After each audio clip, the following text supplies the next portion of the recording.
You know, there's something so comforting about the idea of staying in your own home as you get older, surrounded by familiar walls, cherished memories, and the rhythm of daily life you've known for years. It's called aging in place, and it's what most of us hope for. But here's the hard truth: for a lot of seniors, that dream doesn't work out the way they planned. Maybe you've seen it happen to a friend or a neighbor. One day, they're managing just fine, and the next, something changes: a fall, an illness, or just the slow creep of time making everyday tasks a little harder. Suddenly, staying at home isn't as easy as it once was.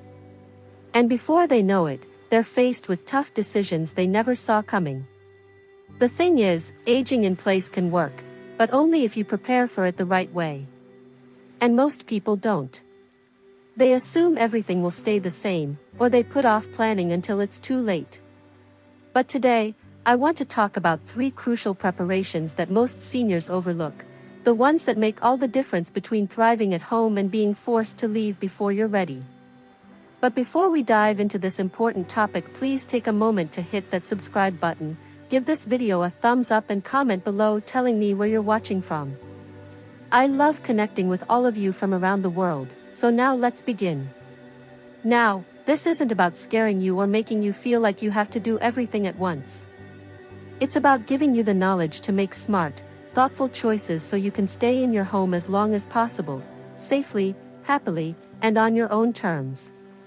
So, let's start with the first big mistake people make when planning to age in place. They don't think about their home's layout until it's a problem.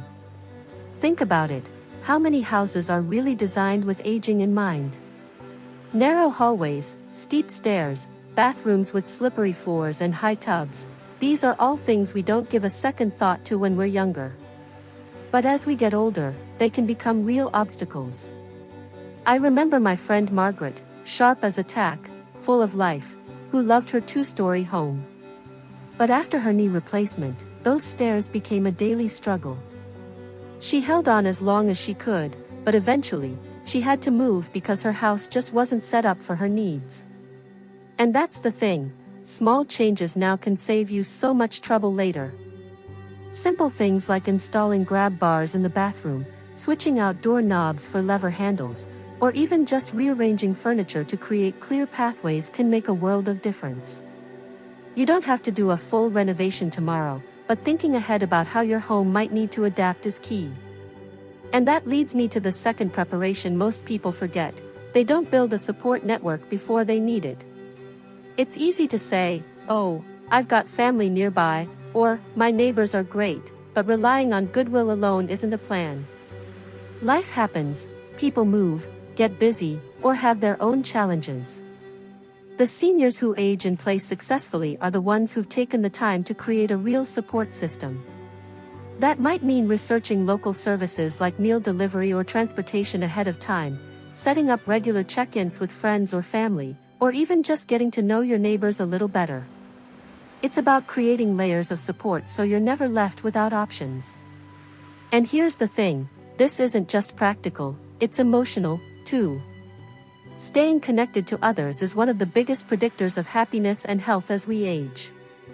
So building those relationships now isn't just about having someone to call if you need help, it's about keeping your life full and joyful. Now, these first 2 preparations are important, but there's one more that's even more overlooked, and it's the one that catches most seniors by surprise. We'll talk about that next, because it's the difference between hoping for the best and knowing you're prepared. You know, when we talk about aging in place, most people focus on the physical side of things, making sure the house is safe, having help nearby, and those are important, no doubt. But there's another piece of the puzzle that often goes completely unnoticed until it's too late. And that's the financial side of aging in place. Here's the reality: staying in your home as you get older isn't always cheap. Sure, you might have paid off your mortgage years ago, but what about property taxes, home repairs, or unexpected medical expenses? What if you need to hire help for things like housekeeping or personal care? Those costs add up fast, and too many seniors don't plan for them until they're already stretched thin. I'll never forget my neighbor, Frank. He was determined to stay in his house forever, and why wouldn't he? It was his pride and joy. But then his roof started leaking, and the repair bill was more than he'd saved. Then his arthritis got worse, and suddenly, he needed help with things like grocery shopping and laundry.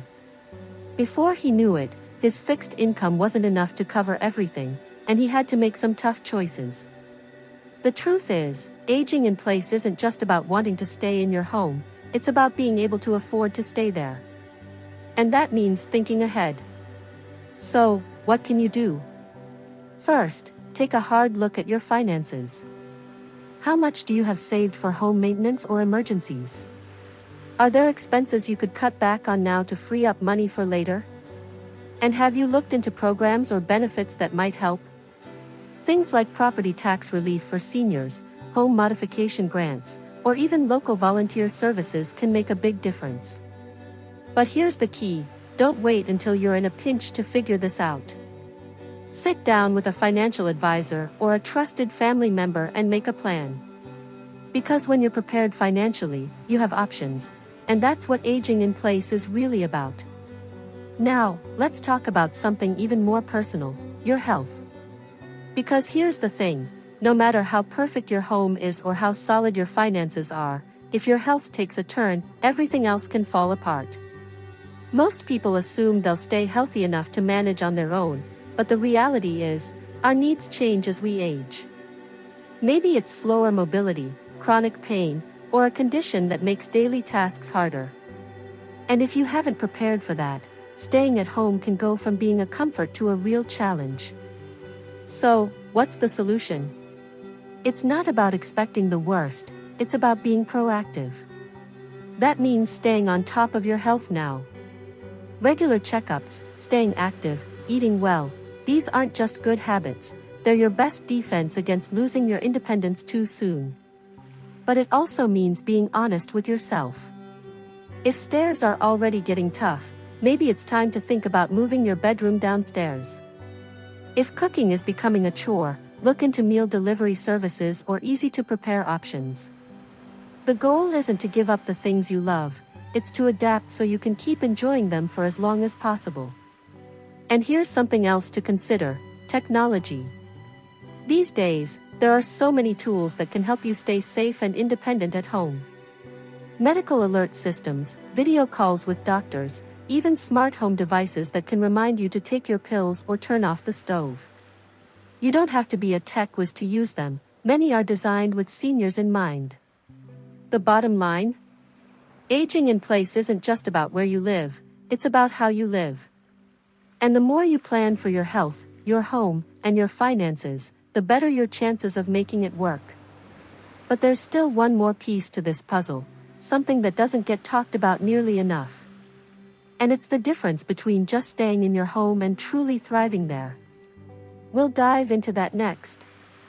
You know, when we talk about aging in place, we focus so much on the practical things, the grab bars, the finances, the doctor's visits, and those are all critical. But there's something deeper that often gets overlooked, something that can make or break your ability to stay happily in your home as the years go by. And that's your emotional readiness. Think about it, your home isn't just a building. It's where you raised your family, hosted holidays, built a lifetime of memories. It's tied to your identity, your sense of independence. And that's why, even when the stairs get harder or the yard feels too big to manage, letting go can feel impossible. But here's the truth: holding on too tightly can sometimes do more harm than good. I've seen too many seniors become isolated in homes that no longer serve them, simply because they couldn't imagine leaving. The house that once felt full of laughter becomes quiet, and the neighborhood they loved changes around them. That's why emotional preparation is just as important as any physical modification. So what does that look like? First, it means being honest with yourself about what really matters. Is it the house itself you want to keep, or the life you've built in it? Because sometimes, we cling to the walls when what we really miss is the way things used to be. It also means redefining what independence means. Needing some help doesn't make you any less capable, it just means you're smart enough to adapt. Maybe it's having a cleaner come every other week, or accepting rides from a neighbor when driving gets harder. True independence isn't about doing everything alone, it's about having the choice in how you live. And here's something else to consider: your social world. As we age, our circles naturally get smaller, friends move away, family gets busy, and if you're not careful, you can find yourself feeling lonelier in the home you love than you ever imagined. That's why the seniors who age most successfully are the ones who put effort into staying connected. Join a book club at the local library. Take a senior fitness class. Volunteer somewhere that needs your wisdom. These aren't just activities, they're lifelines that keep you engaged with the world. Because at the end of the day, a house is just wood and bricks. What makes it a home is the life you fill it with. Now, this doesn't mean you have to leave your home, not at all. But it does mean preparing your heart as much as your house. Maybe that means downsizing some belongings now so things feel more manageable later. Maybe it's exploring senior communities not as a backup plan, but as another option that could offer new friendships and less maintenance. The goal isn't to talk you out of aging in place, it's to make sure that if and when you do stay, it's truly the best choice for all of you, your body, your finances, and your spirit. Because here's what I've learned after years of talking with seniors about this: the people who are happiest aren't necessarily the ones who stayed in their homes at all costs. They're the ones who chose their path, whether that was modifying their house, moving to a senior community, or something in between, with clear eyes and an open heart. And that brings us to the final, most important preparation of all, one that ties everything we've talked about together. It's not about your home or your health or even your emotions. It's about something much bigger. You know, there's a saying I love: a good plan is like a roadmap. It shows you where you want to go, but it also leaves room for unexpected detours. And when it comes to aging in place, that flexibility is everything. Because here's what nobody tells you: the seniors who succeed at staying in their homes aren't the ones with perfect plans, they're the ones with adaptable ones. Think about it. Life after 60, 70, or 80 is full of beautiful surprises, grandchildren, new hobbies, travels, but also unpredictable changes. Maybe your arthritis flares up worse than you expected. Maybe your best friend moves across the country. Maybe you simply wake up one day and realize your needs have shifted. That's why the most crucial preparation isn't just about grab bars or savings accounts, it's about building a plan that bends without breaking. So how do you create that kind of flexible roadmap? It starts with regular check-ins with yourself, not yearly, but seasonally. Ask: is my home still working for me, or am I working too hard for it? Do I feel isolated, or am I truly connected? If something changed tomorrow, a fall, an illness, would my current plan still hold up? I remember a viewer named Lois who wrote to me about this. She'd installed ramps and hired a weekly cleaner, thinking she was set for aging in place.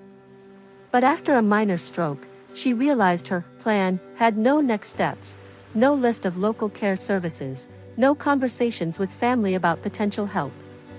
I prepared for the home I had, she said, not the life that might come. That's the key difference. Your plan needs tiers. 1. The ideal scenario: staying exactly as you are with minor supports. 2. The what-if adjustments, e.g., meal delivery if cooking gets hard, a part-time caregiver if recovery from surgery is needed. 3. The big transition backup, knowing your options if staying home becomes unsafe. And here's the part most people resist: that third tier isn't failure, it's wisdom. Researching senior communities or assisted living doesn't mean you're giving up, it means you're ensuring you make the choice if the time comes, rather than having a crisis make it for you. But flexibility isn't just practical, it's emotional too. It means giving yourself permission to change your mind. Maybe you always swore you'd never leave your house, until the grandkids moved across the country and you realize you'd rather be near them than alone in empty rooms. That's not losing, that's living. Now, all these preparations, home modifications, financial planning, health maintenance, emotional readiness, and flexible thinking, might feel overwhelming. But here's the secret: you don't have to do it all at once. In fact, the final piece will talk about ties everything together in a way that makes it all feel manageable, and even empowering. Because aging in place isn't just about staying, it's about thriving on your own terms. You know, after talking about all these preparations, your home, your finances, your health, your emotional readiness, there's one last thing that ties everything together. It's not a checklist or a to-do list. It's a mindset. The difference between simply staying in your home and truly thriving there comes down to how you approach this next chapter of your life. Let me tell you about my friend, Henry. At 78, he still lives in the same house he bought 40 years ago. But here's what's different: Henry doesn't see aging in place as something that's happening to him, he sees it as something he's actively designing. Every year, he makes small tweaks. Last year, he swapped his traditional bathtub for a walk-in shower. This year, he started using a grocery delivery service. Next year, he's thinking about turning his spare bedroom into a cozy first-floor retreat, just in case stairs become an issue down the road. Henry's secret? He asks himself one powerful question: what can I do today to make sure my future self thanks me? That's the thriving mindset. It's not about resisting change, it's about leading it. It's recognizing that getting older isn't about loss, it's about redirection. Maybe you can't garden for hours like you used to, but you could design a beautiful container garden that brings you joy without the backache. Maybe hosting big family dinners is exhausting now, but a weekly coffee date with your granddaughter fills your cup just as much. This mindset shift changes everything. Suddenly, home modifications aren't concessions, they're gifts to your future self. Asking for help isn't dependence, it's smart delegation. Exploring new living options isn't defeat, it's curiosity about what else might bring you happiness. And here's the most beautiful part: when you adopt this approach, you stop fearing the future and start shaping it. You realize that aging in place isn't an all-or-nothing game. It's a series of choices, and you hold the pen. So as we wrap up, I want to leave you with this thought: you've already taken the first step just by watching this series and thinking ahead. Now, keep that momentum going. Pick one thing to focus on this week, whether it's researching local resources, having a conversation with family about your wishes, or just imagining what your ideal day at home looks like in 5 years. Because here's the truth nobody says enough: getting older is inevitable, but how you experience it, that's up to you. And when you combine practical preparations with this thriving mindset, you don't just age in place, you flourish there. So from my heart to yours, here's to your next chapter being your brightest yet. You've got this. And remember, I'm cheering for you every step of the way. If this resonated with you, I'd love to hear your thoughts in the comments.